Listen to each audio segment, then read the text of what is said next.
Good morning बच्चों, कैसे हो। हम पढ़ रहे हैं इलेक्ट्रिक डाइपोल। इलेक्ट्रिक डाइपोल क्या होता है? एक पॉजिटिव चार्ज एक नेगेटिव चार्ज जब एक दूसरे से छोटे से डिस्टेंस पे दूर और दोनों का magnitude same, two equal and opposite charge placed at a small distance is electric dipole. हमने डाइपोल मोमेंट के बारे में पढ़ा। क्या होता है? Q into 2L, charge into उनके बीच की डिस्टेंस। उसके बाद हमने डाइपोल की वजह से इलेक्ट्रिक फील्ड देखी एक्सियल पोजीशन पे और इक्वेटोरियल पोजीशन पे। आज लास्ट टॉपिक है डाइपोल का, इस चैप्टर का। डाइपोल वापस आएगा अगले चैप्टर में, ठीक है ना। तो इस चैप्टर का लास्ट टॉपिक क्या है? Torque. Torque on electric dipole when placed in electric field. होता क्या है बच्चों? सबसे पहले इस टॉर्क वर्ड को समझते हैं। बहुत से लोग जानते हैं, बहुत से लोग नहीं भी जानते हैं। तो देखो टॉर्क क्या होता है, मैं तुम्हें समझाता हूँ। सपोज करो ये एक लकड़ी रखी हुई है ना। अब इस पे एक बंदा इसे इस तरफ खींच रहा है 10 न्यूटन के फोर्स से, और दूसरा बंदा उसे यहाँ से नीचे की तरफ खींच रहा है 10 न्यूटन के फोर्स से। तो इस लकड़ी पे नेट फोर्स कितना हुआ?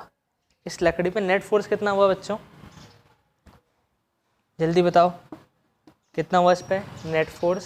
सर 10 ऊपर लग रहा है 10 नीचे, तो नेट फोर्स 0। नेट फोर्स 0 हुआ तो फिर तो ये मूव नहीं करनी चाहिए, क्योंकि सर सेकंड लॉ बोलता है कि अगर नेट फोर्स 0 हो गया, नेट फोर्स 0 हो गया तो फिर एक्सेलरेशन भी 0 और बॉडी मूव नहीं करेगी अगर रेस्ट पे है। अगर रेस्ट पे है तो फर्स्ट लॉ ऑफ मोशन क्या बोलता है? If body is at rest remain at rest until an external force is applied। तो एक्सटर्नल फोर्स तो 0 है, तो फिर तो रेस्ट पे होनी चाहिए। लेकिन तुम मुझे एक बात बताओ, क्या ये रेस्ट पे रहेगी? क्या ये रेस्ट पे रहेगी? देखो सपोज ये अपना मार्कर है ना, इस पे एक फोर्स में ऊपर लगा रहा हूँ, उतना ही फोर्स में नीचे लगा रहा हूँ दूसरी साइड से, तो ये रोटेशन करने लग जाएगी। ये देखो इस पे ऊपर लगा रहा हूँ, इस पे नीचे, तो ये रोटेशन करने लग जाएगी। यानी कि उस पर नेट फोर्स तो 0 है, पर दिक्कत क्या हुई बच्चों कि वो जो दो फोर्स हैं वो एक ही पॉइंट पे नहीं लग रहे हैं। अगर मैं यहाँ पे लगाता फोर्स ऊपर की तरफ 10 न्यूटन और यहीं पे लगा देता नीचे की तरफ, तो फिर ये नहीं घूमता, जितना ऊपर लग रहा है वहीं से नीचे। अगर मैं यहीं पे इस तरफ 10 न्यूटन लगा देता और इसी पॉइंट से नीचे की तरफ 10 न्यूटन लगा देता, तो भी ये नहीं घूमता। देखो जितना ऊपर से लगा रहा हूँ उतना नीचे घूम नहीं रहा है। लेकिन अगर मैंने इस फोर्स को इस पे इसी पॉइंट पे ना लगाते हुए दूसरे पॉइंट पे लगा दिया तो फिर घूम जाएगा। यानी कि सर जब इक्वल एंड अपोजिट फोर्स हो, लेकिन जिस पॉइंट पे वो एक कर रहे हैं वो अलग अलग है, एक बॉडी के अलग अलग पॉइंट पे लग रहे हैं, तो फिर वो बॉडी घूमने लग जाती है। और इस चीज़ को हम बोलते हैं रोटेशनल मोशन। क्या बोलते हैं? Rotational motion. एक ही पॉइंट पे घूम रही है, आगे पीछे नहीं जा रही है, एक ही पॉइंट पे रोटेट करने लग गई, ठीक है ना। तो हम बोलते हैं सर फोर्स तो 0 है, तो फिर क्या इसे रोटेट करा रहा है? उसे हम बोलते हैं टॉर्क। जैसे अभी तक के मोशन में हम क्या बोलते थे कि कोई भी बॉडी मोशन में, क्यों? क्योंकि उस पर फोर्स लग रहा होगा जब ही वो मोशन में आई है। ऐसे ही रोटेशन में हम बात करते हैं टॉर्क की, कि कोई भी रोटेशन में है तो क्या कारण है उस रोटेशन के पीछे? टॉर्क। टॉर्क क्या होता है बच्चों? टॉर्क होता है, टॉर्क को ऐसे दिखाते हैं टी और फिर ऐसे इस तरह का साइन, इसे टाउ बोलते हैं, ठीक है ना। Tau is equal to force, जो भी फोर्स लग रहा है उस बॉडी पे, into perpendicular distance. Force into perpendicular distance, यानी कि कितने का फोर्स लग रहा है? 10, और perpendicular distance between the forces. जो दो फोर्स लग रहे हैं उनके बीच में परपेंडिकुलर डिस्टेंस, देखो 90 डिग्री, ये डिस्टेंस कितनी है? वो होता है टॉर्क। फोर्स का मैग्नीट्यूड कोई से भी फोर्स का ले लो, इनटू उनके बीच की डिस्टेंस। फोर्स का मैग्नीट्यूड इनटू उनके बीच की डिस्टेंस, तो वो बॉडी रोटेशन करने लग जाती है। समझ में आई बात? ठीक है ना। तो इससे हमने टॉर्क को डिफाइन किया। अगर एक ही पॉइंट पे दोनों लग रहे हैं तो उनके बीच की डिस्टेंस 0, तो टॉर्क 0, तो बॉडी रोटेट नहीं करेगी।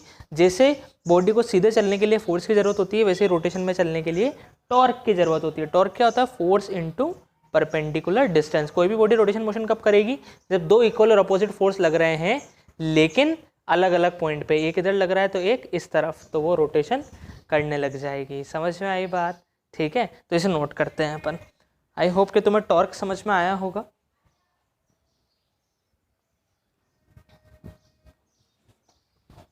देखो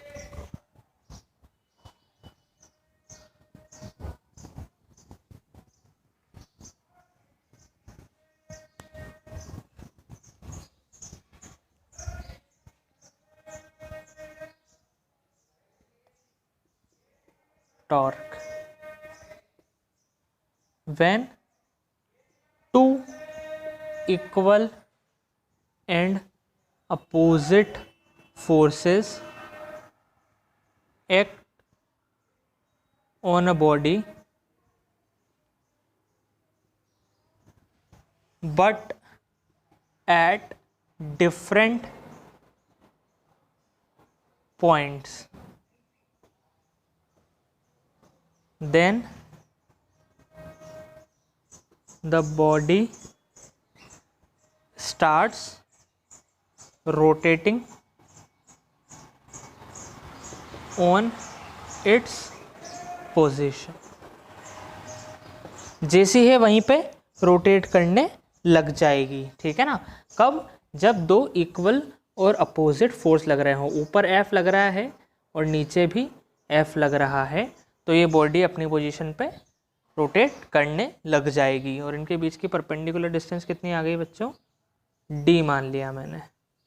ठीक है, तो टॉर्क को हम कैसे डिफाइन करेंगे? तो टॉर्क होगा, अच्छा ऐसे केस में नेट फोर्स तो ज़ीरो हो जाएगा क्योंकि जितना ऊपर लग रहा है उतना ही नीचे, तो ये आगे पीछे नहीं जाएगा, यहीं रहेगा, बस यहीं रोटेट करता रहेगा, आगे नहीं गया है। और टॉर्क किसके बराबर हो जाएगा? कोई भी फोर्स का magnitude into perpendicular distance between forces, उन दो फोर्स के बीच में, बिटवीन द टू फोर्स, ऐसे लिख लो, perpendicular distance between the two force. ठीक है, नोट कर लो इसे।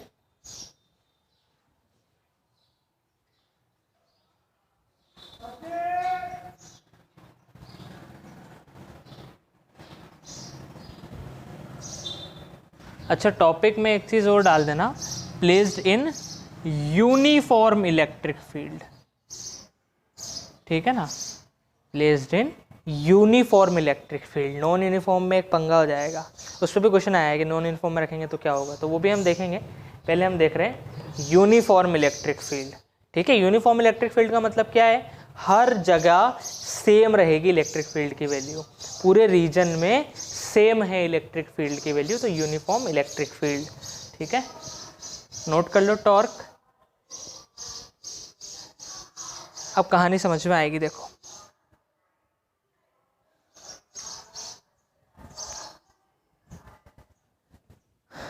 ठीक है, इस कहानी को याद रखना कि सर कोई भी दो इक्वल एंड अपोजिट फोर्स लग रहे हैं, अलग अलग पॉइंट पे लग रहे हैं, तो बॉडी रोटेट करने लग जाएगी। टॉर्क कितना होगा? फोर्स इनटू उन दोनों फोर्स के बीच में परपेंडिकुलर डिस्टेंस। ये चीज़ बस तुम्हारे लिए थी, एग्जाम में इन केस इसका डेरिवेशन आता है या न्यूमेरिकल आता है तो ये लिखना नहीं है ना, ये बस तुम्हारे लिए है जिन बच्चों ने टॉर्क नहीं पढ़ा है।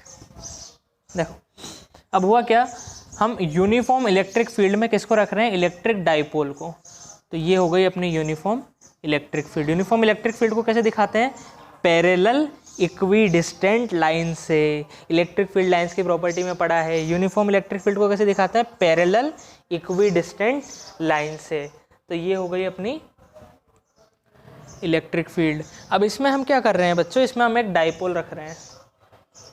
ठीक है, इसमें हमने एक डाइपोल रखा, तो वो क्या हो गया? यहाँ पे हो गया अपना माइनस क्यू और यहाँ हो गया प्लस क्यू। इसे हमने रखा है किसी एक एंगल थीटा पे। क्यों सर, सीधा या ऐसा हॉरिजॉन्टल क्यों नहीं रख रहे हो? हम एक जनरल केस ले रहे हैं कि थीटा की वैल्यू कुछ भी हो सकती है। अगर सीधा रखना है तो थीटा की वैल्यू 90 और एकदम ऐसा हॉरिजॉन्टल रखना है तो थीटा की वैल्यू 0 है ना। तो ये जो थीटा है, अच्छा मुझे एक और बात बताओ, डाइपोल मोमेंट की डायरेक्शन क्या होगी? सर माइनस क्यू से प्लस क्यू, यानी कि ये डायरेक्शन होगी कि डाइपोल मोमेंट की माइनस क्यू से प्लस क्यू। तो क्या मैं बोल सकता हूँ कि जो थीटा है वो इलेक्ट्रिक फील्ड वेक्टर और डाइपोल मोमेंट के बीच का एंगल है। इलेक्ट्रिक फील्ड और डाइपोल मोमेंट के बीच का एंगल है थीटा। तो मैं ये बात बोल देता हूँ, theta is the angle between P and E। Theta is the angle between dipole moment vector और E वेक्टर। थीटा की वैल्यू 0 हुई तो वैसे हो जाएगा, 90 हुई ऐसे, 180 हुई तो ऐसे, जो भी तुम्हारी मर्जी, हम एक जनरल केस में डिराइव करेंगे। तो देखो मैंने किसी एक पर्टिकुलर एंगल पे इसे रख दिया। अब मुझे एक बात बताओ कि क्या होगा। सर हमें कैसे पता, हमने तो पढ़ा नहीं टॉपिक। आपने पढ़ा है? नहीं, तुम्हें पता है। देखो ये एक चार्ज पार्टिकल है प्लस क्यू, इसे मैंने इलेक्ट्रिक फील्ड में रख दिया, तो क्या इस पर फोर्स लगेगा? कितना लगेगा? QE। याद आ रहा है, पढ़ा था हमने, force on A charge particle placed in electric field. Video है इस पे separate, force on A charge particle placed in electric field. ठीक है, तो सर कोई भी चार्ज पार्टिकल को इलेक्ट्रिक फील्ड में रखते हैं प्लस क्यू को, तो उस पर फोर्स लगेगा Q इंटू ई। Q इंटू ई, और किस डायरेक्शन में लगेगा? अगर पॉजिटिव है तो जिधर इलेक्ट्रिक फील्ड है उधर ही इस पे फोर्स लगेगा। कितना लगेगा? F बोल देता हूँ मैं यहाँ पे। F कितना है? Q इंटू ई के बराबर है। और ये भी तो माइनस चार्ज है, माइनस Q, इस पर भी फोर्स लगेगा। कितना? Q इंटू ई ही लगेगा, लेकिन किस डायरेक्शन में लगेगा? अपोजिट डायरेक्शन में लगेगा, क्योंकि माइनस चार्ज है तो इलेक्ट्रिक फील्ड के अपोजिट डायरेक्शन यानी कि इधर लगेगा इस पे F फोर्स। बात समझ में आई कि सर डाइपोल है क्या? डाइपोल के नाम से बच्चे डर जाते हैं। डाइपोल है क्या? दो ही तो चार्ज है, दोनों को अलग अलग ले लेके कर रहे हैं अपन। इलेक्ट्रिक फील्ड का डेरिवेशन वैसे ही किया, अब टॉर्क का डेरिवेशन भी वैसे ही कर रहा हूँ कि यार दो चार्ज है, इस पर फोर्स लगेगा इस तरफ QE, इस पर भी इस तरफ लगेगा QE। ठीक है, यानी कि सर फोर्स लग रहा है QE। मैं इसे QE से ही दिखा देता हूँ, QE, और इस तरफ भी फोर्स लग रहा है QE। अब sir net force on dipole कितना होगा? सर QE इधर लग रहा है, QE अपोजिट डायरेक्शन में, QE इधर, QE अपोजिट डायरेक्शन में, तो 0 हो जाएगा क्या? क्योंकि QE माइनस QE करके वो 0 हो जाएगा, इज इक्वल टू 0। QE इधर, QE इधर, तो नेट फोर्स 0। वेरी इंपॉर्टेंट, किसी भी डाइपोल को इलेक्ट्रिक फील्ड में रखेंगे तो उस पर नेट फोर्स 0 होगा, क्योंकि प्लस क्यू पे जिधर लगेगा उतना ही माइनस क्यू पे अपोजिट डायरेक्शन में। तो net force on dipole is 0। Dipole पे नेट फोर्स 0 है कि जितना इधर उतना इस तरफ।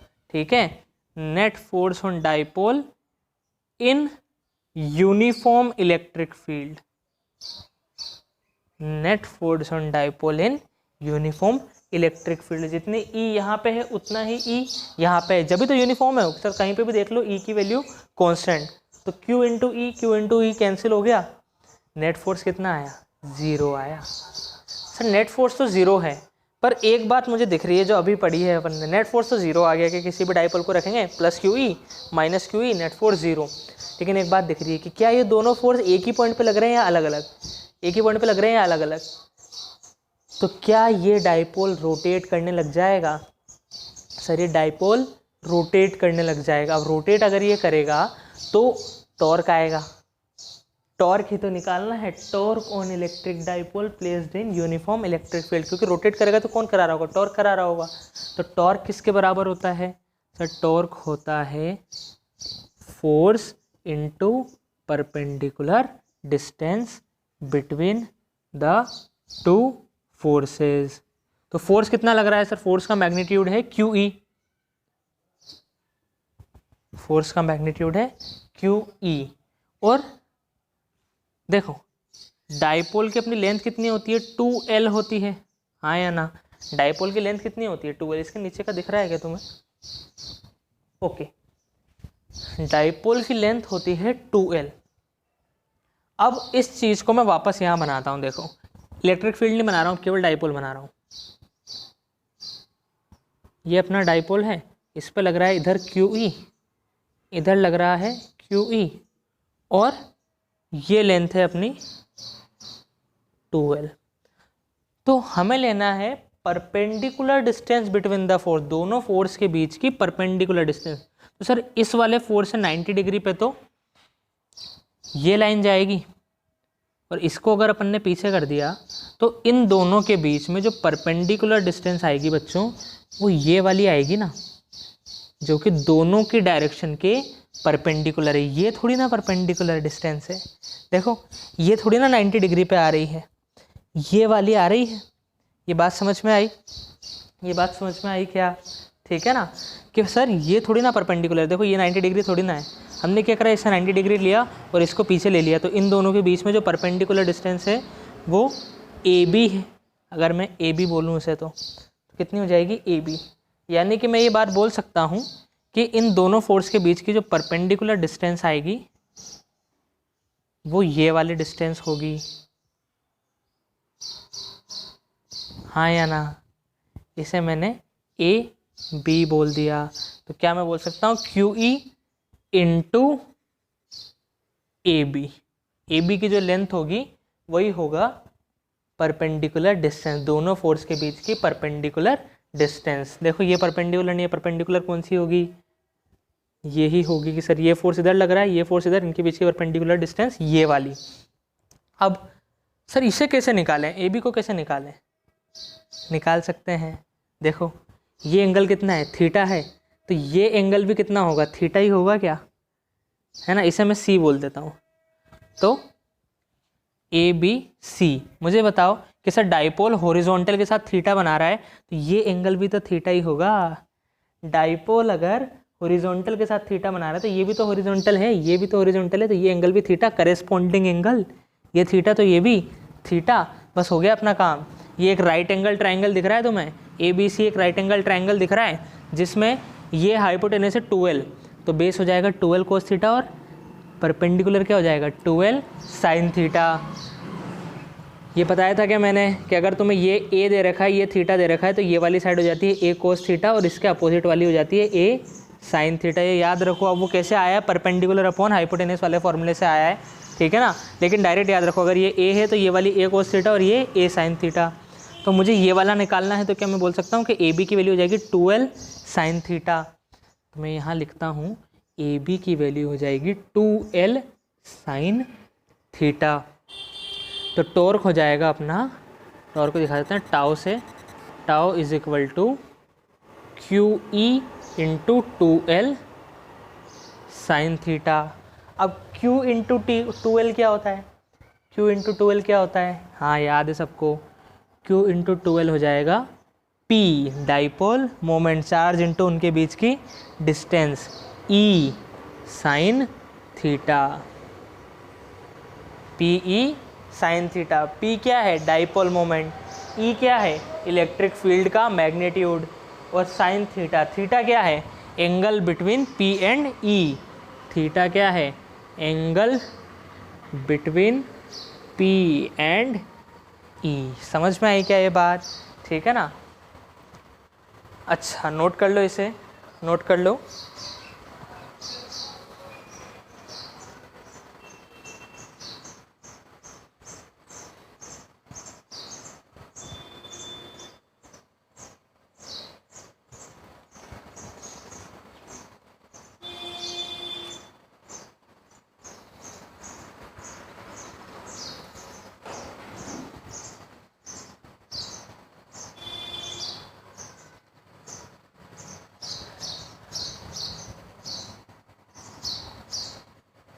देखो हमने क्या किया, एक बार फिर से कर लेते हैं। सर किसी भी डाइपोल को इलेक्ट्रिक फील्ड में रखा, अच्छा एक बार नोट कर लो, फिर मैं वापस करके बताता हूँ, तो मैं नोट कर लो एक बार। बहुत इजी सा डेरिवेशन है और बहुत बार पूछा जाता है। देखो ये गारंटेड है, हर साल एक डाइपोल का डेरिवेशन जरूर आता है, ठीक है। 3 डेरिवेशन अभी तक देख लिए हैं अपन ने, एक 4th और है अगले चैप्टर वाला।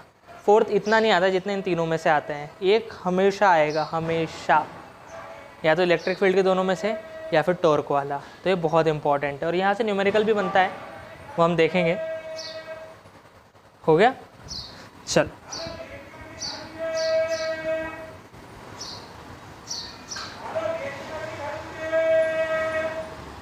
देखो भाई, सबसे पहले हम क्या निकालना चाह रहे हैं, हम टॉर्क निकालना चाह रहे हैं जब डाइपोल को इलेक्ट्रिक फील्ड में रख दिया, यानी कि एक यूनिफॉर्म इलेक्ट्रिक फील्ड थी, यूनिफॉर्म इलेक्ट्रिक फील्ड थी, इसमें मैंने एक डाइपोल रख दिया, plus Q minus Q. Dipole moment की डायरेक्शन क्या थी, वो थी पी, माइनस क्यू से प्लस क्यू। किस एंगल पे रखा, थीटा पे। मुझे टॉर्क निकालना है। अब देखो पहली बार समझाया था, आप समझ में आ गया। अब देखो कितना जल्दी डेरिवेशन होता है। सर इस पर फोर्स लगेगा इधर क्यू ई, इस पे लगेगा इस तरफ क्यू ई, इनके बीच की टोटल डिस्टेंस है 12, पर ये परपेंडिकुलर डिस्टेंस नहीं होगी, तो टॉर्क क्या हो जाएगा, force into perpendicular distance, force into perpendicular distance. Force कितना है, क्यू ई, इनके बीच की परपेंडिकुलर डिस्टेंस कितनी हो गई sir, 2l sine theta, Q into 2l sine theta. तो क्यू इंटू 2l क्या हो जाएगा, पी ई साइन थीटा। ये आ गया, इजी डेरिवेशन, ठीक है ना। अच्छा अब देखो पी भी वेक्टर है, ई भी वेक्टर है, पी भी एक वेक्टर है, डाइपोल मोमेंट, इलेक्ट्रिक फील्ड भी एक वेक्टर है, टॉर्क भी एक वेक्टर होता है। और तुम्हें ये फॉर्मूला पता है कि किसका होता है, जैसे अगर ए एक वेक्टर है और बी एक वेक्टर है तो काय का फॉर्मूला होता है ए बी साइन थीटा। किस चीज़ का फॉर्मूला होता है, A B sine theta. A cross B का होता है क्या, ए क्रॉस बी के मैग्नीट्यूड का होता है क्या, ए बी साइन थीटा। पढ़ा है ना हमने, ए क्रॉस बी के मैग्नीट्यूड का ए बी साइन थीटा होता है। तो क्या मैं लिख सकता हूँ कि torque is equal to magnitude of P cross E, यानी कि सर अगर वेक्टर फॉर्म में लिखें तो torque vector is equal to P cross E. बहुत बार एक नंबर में पूछा है कि right torque in vector form when dipole moment, sorry dipole is placed in electric field. तो क्या हो जाएगा, P cross E. Very important, very important. कैसे आया sir, P E sine theta P cross E तो होता है, P E sine theta P cross E, और P cos theta P dot E. Cos theta किस में आता है, डॉट प्रोडक्ट में आता है, और साइन थीटा किस में आता है, क्रॉस प्रोडक्ट में आता है। तो पी क्रॉस ई हो जाएगा। समझ में आई बात, समझ में आया। टॉर्क कितना हो जाएगा, पी क्रॉस ई। डायरेक्शन अपन निकाल सकते हैं राइट हैंड रूल से, पी क्रॉस ई। इसकी तरफ हैंड रख के और दूसरे वेक्टर की तरफ थंब। हालांकि पूछा नहीं जाता है, ठीक है, जब आएगा तब हम प्रैक्टिस कर लेंगे। अभी के लिए बस ये ध्यान रखना है, torque is equal to P E sine theta, और कितनी वैल्यू हो जाती है, P cross E. P E sine theta क्या हो गया, पी क्रॉस ई। तो ये हो गए वेक्टर फॉर्म, वेक्टर साइन लगा रखे हैं मैंने। क्रॉस प्रोडक्ट जब भी लिखेंगे तो वेक्टर साइन लगाएंगे। और क्रॉस प्रोडक्ट का एक और नाम होता है वेक्टर प्रोडक्ट, क्योंकि जो रिजल्ट आता है वो भी वेक्टर होता है, ठीक है ना। तो यहाँ तक तो लिख लिया था, ये बात नोट कर लो, ये बात नोट कर लो।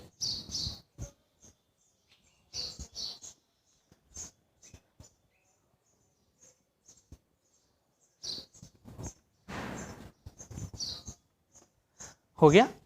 अब कुछ क्वेश्चंस करते हैं, बहुत इंपॉर्टेंट क्वेश्चंस हैं, इनमें बहुत ज़्यादा क्वेश्चन आते हैं। क्वेश्चन है 8 what orientation.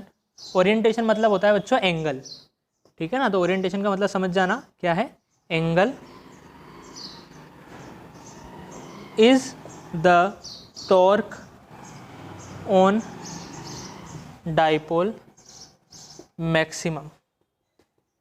8 what orientation is the torque on dipole maximum.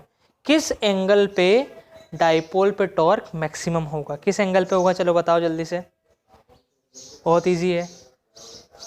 8 what angle does the torque on dipole is maximum. Torque क्या होता है, P E sine theta. Sir P और ई की तो बात ही नहीं कर रहे हैं, थीटा की बात कर रहे हैं। तो साइन थीटा कब मैक्सिमम होगा, साइन थीटा कब मैक्सिमम होगा, जब थीटा 90 डिग्री हो। क्यों, क्योंकि साइन थीटा की मैक्सिमम वैल्यू क्या होती है, 1 होती है। कब आती है, 8 theta is equal to 90 degree. तो साइन थीटा की मैक्सिमम वैल्यू हो जाएगी 1। तो टॉर्क की मैक्सिमम वैल्यू कितनी आ सकती है, P इंटू ई। कब, when theta is equal to 90 degree. जब इलेक्ट्रिक फील्ड और अपने डाइपोल में एंगल कितना हो, 90 degree, minus Q plus Q. यानी कि क्या मैं बोल सकता हूँ, इसे उल्टा भी रख सकते हो, ठीक है ना। ऐसे ये माइनस क्यू ऊपर प्लस क्यू, नीचे माइनस क्यू सॉरी ऊपर माइनस क्यू नीचे प्लस क्यू, दोनों केस में एंगल रहेगा 90 डिग्री, तो टॉर्क आएगा मैक्सिमम। अच्छा सर देखो, इसका मतलब मैं बोल सकता हूं कि when P is perpendicular to E, जब P E के परपेंडिकुलर होगा, या फिर इस बात को अपन नोट डाल के लिखते हैं, है ना, important point, when P is perpendicular to E then torque on dipole, मतलब थीटा की वैल्यू कितनी हो गई 90 degree, torque on dipole is maximum. Easy सी बात है। देखो सर P साइन थीटा कब मैक्सिमम होगा, थीटा इज इक्वल टू 90 पे, यानी कि P और E के बीच में एंगल कितना हो 90 डिग्री, ये डायग्राम भी बनाना है ना, P और E के बीच में एंगल कितना हो 90 डिग्री, डाइपोल और इलेक्ट्रिक फील्ड में कितना एंगल हो 90 डिग्री, डाइपोल को उल्टा भी रख दोगे तो भी 90 डिग्री रहेगा। तो दो ओरिएंटेशन पॉसिबल, एक तो ये वाली, दूसरी भी बना देता हूँ मैं, ये अपनी इलेक्ट्रिक फील्ड और ये रखा रहा है ऊपर माइनस क्यू नीचे प्लस क्यू, या फिर ऊपर प्लस क्यू नीचे माइनस क्यू, दोनों बना लो, ठीक है ना। तो मैक्सिमम वैल्यू कितनी हो सकती है PE, कब, जब वो परपेंडिकुलर ऐसे रखा रहा हो तब उस पर मैक्सिमम टॉर्क लगेगा, बाकी कहीं भी हो कम लगेगा उससे, जब वो इलेक्ट्रिक फील्ड के परपेंडिकुलर होगा जब उस पर सबसे ज़्यादा टॉर्क लगेगा, सबसे ज़्यादा टॉर्क लगेगा घूम, और बाकी हर एंगल पे उतना नहीं लगेगा, कम लगेगा। समझ में आई बात, नोट कर लो।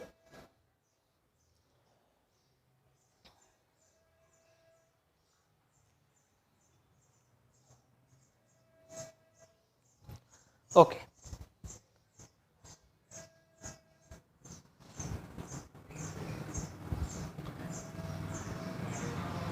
नेक्स्ट क्वेश्चन है, at what orientation is the torque on dipole minimum.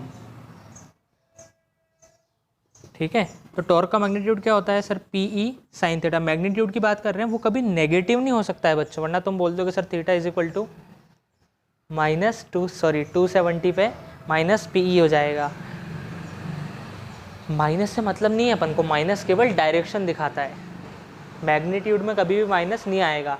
तो फिर मिनिमम वैल्यू क्या होगी, 0 होगी, ठीक है ना, मिनिमम और 0, मिनिमम वैल्यू क्या होगी मैग्नीट्यूड की, हमेशा मिनिमम वैल्यू क्या हो सकती है 0 हो सकती है, मैग्नीट्यूड की मिनिमम वैल्यू 0, नेगेटिव की बात नहीं करते अपन मैग्नीट्यूड में, ठीक है ना, नेगेटिव साइन हमेशा डायरेक्शन दिखाता है बस। तो PE साइन थीटा ये 0 कब होगा, जब थीटा इज इक्वल टू 0, जब थीटा 0 हो जाए या थीटा 180 हो जाए, 180 पे भी तो साइन थीटा 0 होता है, 180 पे भी तो साइन थीटा 0 होता है, 0 और 180 पे टॉर्क इज इक्वल टू 0 हो जाएगा। When theta is equal to 0 और theta is equal to 180, torque कितना हो जाएगा 0। थीटा इज इक्वल टू 90 पे मैक्सिमम था, और 0 का मतलब क्या है बनाते हैं, देखो थीटा इज इक्वल टू, अच्छा यहाँ बनाता हूँ मैं, देखो थीटा इज इक्वल टू 0 का मतलब सर इलेक्ट्रिक फील्ड और डाइपोल मोमेंट में 0 डिग्री एंगल, यानी कि जिधर इलेक्ट्रिक फील्ड उधर ही अपना डाइपोल, ये हो गया थीटा इज इक्वल टू 0, और थीटा इज इक्वल टू 180, जिधर इलेक्ट्रिक फील्ड उसके opposite dipole, parallel anti parallel, ठीक है, जिधर इलेक्ट्रिक फील्ड उसके अपोजिट डायरेक्शन में है अपना dipole, minus Q plus Q, dipole की डायरेक्शन क्या होती है माइनस से प्लस होती है। समझ में आई बात,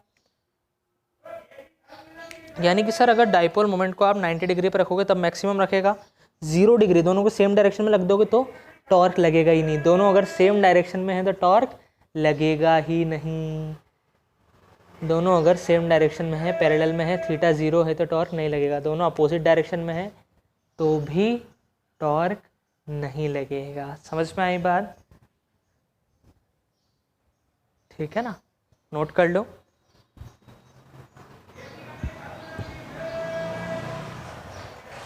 अच्छा, टॉर्क की यूनिट क्या होती है बच्चों, टॉर्क की यूनिट होती है न्यूटन मीटर, टॉर्क की यूनिट क्या होती है, न्यूटन मीटर, है ना, न्यूटन, क्योंकि फोर्स, टॉर्क का फॉर्मूला क्या है, फोर्स इंटू परपेंडिकुलर डिस्टेंस, तो फोर्स की यूनिट हो गई न्यूटन और परपेंडिकुलर डिस्टेंस की यूनिट हो गई मीटर, तो न्यूटन मीटर।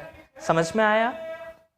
जब थीटा 0 होगा और 180 होगा तो टॉर्क कितना होगा, 0। अच्छा, तो देखो कंसेप्ट पढ़ा था हमने लास्ट क्लास में इक्विलिब्रियम का।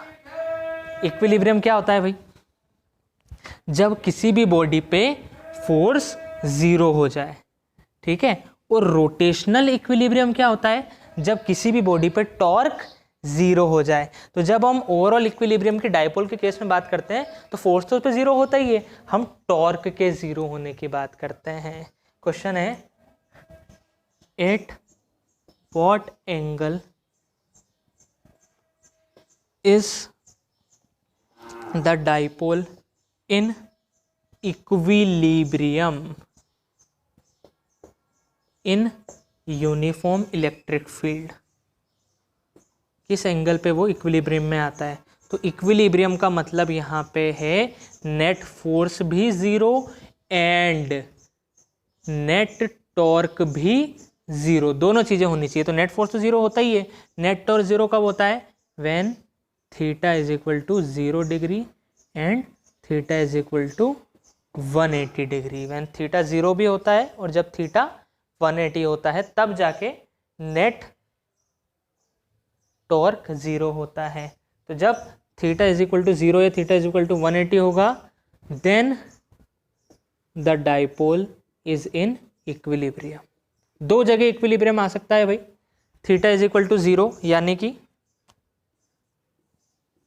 जिधर इलेक्ट्रिक फील्ड उधर ही अपना dipole, minus Q plus Q, theta is equal to 0, यहाँ पे वो इक्विलिब्रियम में रहेगा, यहाँ वो घूमेगा नहीं।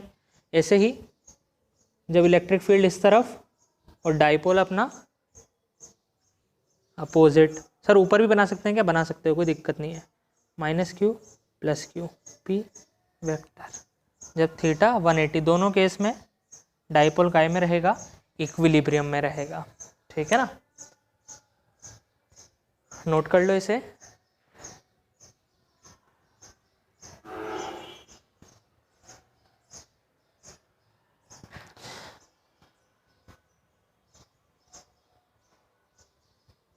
ठीक है ना, इक्विलिब्रियम का मतलब ही क्या है, नेट टॉर्क 0 और नेट फोर्स 0, तो कब होगा 0 और 180 पे, मैक्सिमम कब होगा 90 पे, मैक्सिमम 90 पे, 0 और 180 पे मिनिमम या इक्विलिब्रियम में, ठीक है। अब देखो हमने लास्ट क्लास में पढ़ा था कि इक्विलिब्रियम भी दो तरीके का होता है, स्टेबल इक्विलिब्रियम और अनस्टेबल इक्विलिब्रियम। इसका एग्जाम्पल मैंने तुम्हें क्या बताया था, स्टेबल इक्विलिब्रियम और अनस्टेबल इक्विलिब्रियम का। अगर मैंने एक बॉल यहाँ से छोड़ी, या फिर मैं ऐसा बोल देता हूँ कि यहाँ रखी हुई है, तो कहीं जाएगी क्या, वो नहीं जाएगी, यानी कि वो इक्विलिब्रियम में है। ऐसे ही मैंने बिल्कुल यहाँ पीक पे एकदम बैलेंस में एक बॉल रखी हुई है, वो भी कहीं जाएगी क्या, नहीं जाएगी, वो भी इक्विलिब्रियम में है। लेकिन अगर मैं इस बॉल को हल्का सा धक्का दे दूँ, अगर मैं इस बॉल को हल्का सा धक्का दे दूँ तो फिर सर ये वापस यहीं आने की कोशिश करेगी और वापस यहीं आ जाएगी। हल्का सा धक्का दे दें तो वापस यहीं आ जाएगी, ज़्यादा जोर से दे दोगे तो फिर तो कटोरा छोड़ के भाग जाएगी, लेकिन हल्का सा धक्का दें तो घूम घाम के वापस यहीं आ जाएगी। तो ऐसी पोजीशन को बोलते हैं स्टेबल इक्विलिब्रियम। ऐसी पोजीशन को क्या बोलते हैं, स्टेबल इक्विलिब्रियम। और यहाँ देखो हल्का सा धक्का दिया, क्या वो वापस वहाँ आ पाएगी, नहीं आ पाएगी, वापस उसी पोजीशन में वो नहीं आ पाएगी। तो इसको बोलते हैं हम अनस्टेबल इक्विलिब्रियम।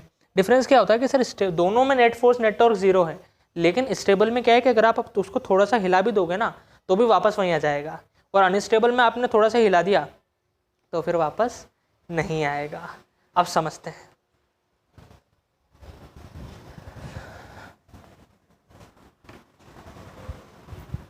देखो जब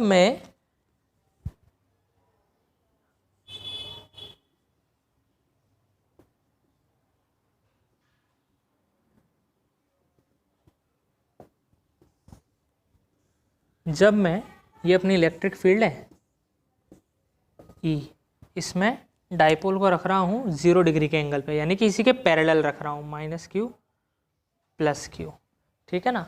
अब बच्चों समझना, अब मैंने क्या किया, अभी इस पर नेट फोर्स 0 है, नेट फोर्स 0, नेट टॉर्क भी 0, क्योंकि थीटा 0 हो जाएगा, है ना, थीटा 0 हो जाएगा तो PE साइन 0, तो टॉर्क भी 0। अब मैंने इसको हल्का सा इधर घुमा दिया, मैंने क्या किया कि इसको ऐसे रखा हुआ था ना, हल्का सा हिला दिया, इक्विलिब्रियम से हल्का सा हिला दिया, इसे हल्का सा रोटेट कर दिया, हल्का सा रोटेट कर दिया, ठीक है।